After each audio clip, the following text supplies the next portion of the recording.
కళ్యాణ్ కాలుకి కాలు, కీలుకి కీలు, మక్కెలకి మక్కెలు, చేతి మీద ఉన్న గీతలు కూడా చెరిపేస్తానని వార్నింగ్ ఇస్తున్నారు.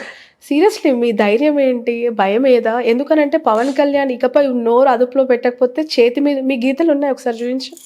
ఓకే. ఫైన్. అంటే మీ వరకు రాలేదేమో. వస్తే ఎలా ఎదుర్కుంటారు?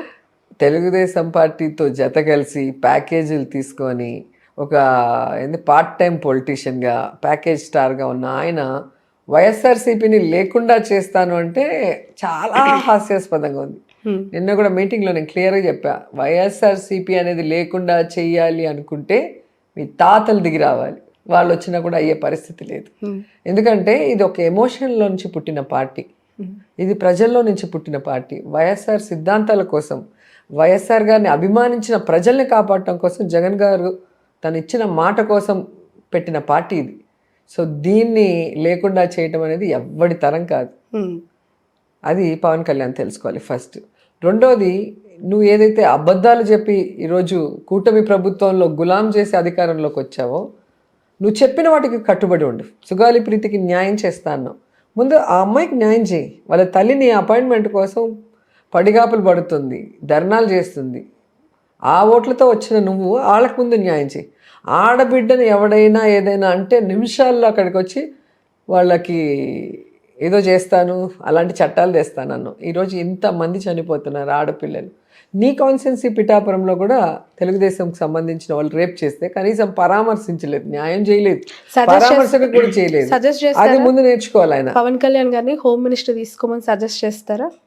ఖచ్చితంగా. ఏముంది, చంద్రబాబు నాయుడు పోస్టే తీసుకోమని, మందేముంది, వాళ్ళు ఒకటే కదా కూటమి ప్రభుత్వం. అంటే ఏ పని చేయనప్పుడు ఏ పోస్ట్ అయినా ఒకటే అండి. అంటే పోస్ట్ అనేది ఈ రోజు పవన్ కళ్యాణ్ లాంటి వాళ్ళని చూస్తే అలంకరణ ప్రాయం. ఎందుకంటే ఒక డిప్యూటీ సీఎం గా ఉండి కూటమి ప్రభుత్వంలో భాగస్వామ్యంలో ఉండి ఈ రాష్ట్రంలో అన్యాయం జరుగుతుంటే చంద్రబాబు నాయుడు, లోకేష్ వల్ల దాన్ని ప్రశ్నించకుండా ప్రజలకి నువ్వు ఇచ్చిన మాట ప్రకారం న్యాయం చేస్తానన్నావు. రైతులకు న్యాయం చేయాల, విద్యార్థులకు న్యాయం చేయాల, విమెన్కి న్యాయం చేయాల. ఇంకా నీకెందుకు ఆ పదవి? నువ్వు ఆ పదవికి అనర్హుడు, పొలిటీషియన్ గానే అనర్హుడివి అంటున్నా. నీకు అంతా షూటింగ్స్ చేసుకోవాలి అంటే పోయి షూటింగ్స్ చేసుకో.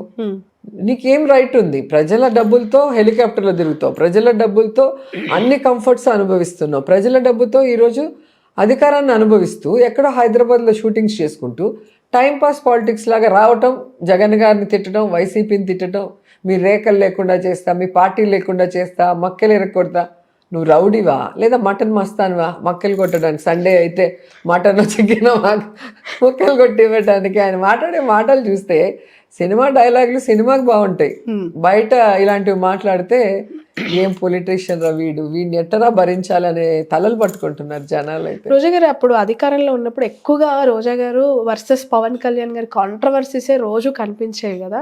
ఇప్పుడు అసలు గెలిచే అవకాశమే లేదు, ఆయన గెలిస్తే చూద్దామని సవాల్ చేసిన పరిస్థితి నుంచి రాష్ట్రానికి ఇప్పుడు ఆయన ఇంత పెద్ద పోర్ట్ఫోలియో కూర్చున్న డిప్యూటీ సీఎం, అవసరమైతే హోమ్ మినిస్టర్ తీసుకుంటాడు మా నాయకుడని పవన్ కళ్యాణ్ అభిమానులు, జనసేన నాయకులు చెప్తూ ఉన్నారు. అంత సిగ్గులేని జెండా మోసే కూలీలు నేను ఎక్కడ చూడట్లా. వాళ్ళ జెండా తప్ప అన్ని పార్టీల జెండాలు మోస్తారు, వాళ్ళ నాయకుడికి భజన చేస్తాడు. వాళ్ళని నేను సూటిగా అడుగుతున్నాను, మీ నాయకుడు పార్టీ పెట్టి ఎవరికి ఉపయోగం? ప్రజలకు ఉపయోగమా, మీకు ఉపయోగమా, ఆయనకు ఉపయోగమా? ఆయనకి ప్యాకేజీలు తట్టుకోవడానికి తప్ప ఆ పొలిటికల్ పార్టీకి దేనికి పనికిరాలేదు. అసలు ఆయన గెలుపు ఒక గెలుపు మీరు చెప్పండి. 21 సీట్లలో నించుంటే ఆయన ఓటింగ్ శాతం ఎంత? 21 ఎలా గెలుస్తాడు? దాన్ని బట్టే ఈ మొత్తం ఎన్నిక ఎంత ఫేక్ అనేది మీరు అర్థం చేసుకోవాలి. రెండవది, 2 చోట్ల నిలబడితే 2 చోట్ల ఓడిపోయిన వ్యక్తి అతను. అసలు అతను పొలిటికల్గా గెలిచే పరిస్థితే లేదు. ఆయన గెలుస్తానని నమ్మకం ఉంటే ఎందుకు ఆయన గతంలో నించున్న ప్లేస్లో కాకుండా మార్చి ఇంకొక చోటుకి ఎందుకు వెళ్తున్నాడు ఫస్ట్ చెప్పాలి. రెండవది వచ్చి, ఆయన గెలుస్తానని నమ్మకం ఉంటే జబర్దస్త్ టీంని కానీ, టీవీ ఆర్టిస్టులు కానీ, కుటుంబంలో ఉన్న మొత్తం ఆర్టిస్టులు, కుటుంబంలో ఉన్న బంధువులందరినీ ఎందుకు వచ్చి ప్రచారం చేసుకున్నారు? నువ్వే ఒక పవర్ స్టార్ అన్నప్పుడు నీకెందుకు వీళ్ళందరి ప్రచారం? నీ ఫోటో పెడితే ఒట్టేసేయాలి కదా. లాస్ట్ మినిట్ వరకు వాళ్ళకే నమ్మకం లేదు, గెలుస్తామన్న నమ్మకం. సో అది ఈవీఎంల పుణ్యమా అని వీళ్ళు గెలిచిపోయి ఈరోజు అదొక గెలుపుగా వాళ్ళు సెలబ్రేట్ చేసుకున్నారు. పోనీ గెలిచినామన్న సంతోషం మీకున్ని, గెలిచారు డిప్యూటీ సీఎం అని ఏం చేశారు? ఒక డిప్యూటీ సీఎంగా ప్రజలకు ఏం ఉపయోగమైనవి చేశాడు, ఇది జనసేన కార్యకర్తలకి నాయకులకి ఏం చేశాడు? సీజ్ ద షిప్ అన్నారు అప్పుడు. ఇది సీజ్ ద షిప్ అని అసలు ఆయనకి ఆయనకున్న పవర్స్ ఏంటి, ఆయన చెప్పిన మాటలకి ఏమైనా వాల్యూ ఉందా, లేకపోతే అవన్నీ కూడా ఈయన పరిధిలోకి వస్తాయా, ఏమీ తెలీదు. రిషికొండకి వెళ్ళారు.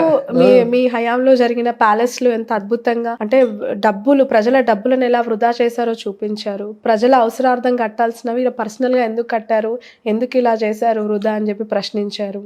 ప్రజల డబ్బుల్ని వృధా చేయడంలో నెంబర్ 1 ఎవరంటే పవన్ కళ్యాణ్, చంద్రబాబు నాయుడు, లోకేష్. ఈరోజు ఆయన సినిమాలు నటించే హీరోయిన్స్ కూడా గవర్నమెంట్ కార్లలో తిప్పుతున్నారు, మీరు చూసుంటారు వీడియోస్ అంతా కూడా. సో ఈయన ఎలా హెలికాప్టర్లు వాడుతున్నారు, ఈయనకి ప్రొటెక్షన్ ఎంతమంది ఆయనకి సెక్యూరిటీ పెట్టారు, ఆయన వెళ్ళే స్టార్ హోటల్స్, ఇవన్నీ మీరు చూస్తే అర్థమవుతుంది ఎవరు ప్రజల డబ్బుని వేస్ట్ చేస్తున్నారు. ఈరోజు రిషికొండ అనేది వైజాగ్కి ఒక తలమానికం లాంటిది. మన ఆంధ్రప్రదేశ్కి ఒక ప్రైమ్ మినిస్టర్ వచ్చినా, ఒక ప్రెసిడెంట్ వచ్చినా, లేదా దేశ విదేశాల నుంచి ఎవరైనా ముఖ్యమైన వాళ్ళు వచ్చినప్పుడు వాళ్ళు ఉండటానికి ఒక ప్లేస్ ప్రభుత్వం తరఫున ఈరోజు జగన్మోహన్ రెడ్డి గారు కట్టించినందుకు వీళ్ళు సంతోషపడాలి. ఆ లోపల వెళ్ళినప్పుడు వీళ్ళంతా ఫోటోలు తీసుకొని వీళ్ళంతా చూసి ఈరోజు టీవీ ముందర అలా మాట్లాడుతున్నారు, కానీ ఒక్కసారి వాళ్ళ మనస్సాక్షిని కనుక వాళ్ళు టచ్ చేసుకుంటే వాళ్ళు చెప్తారు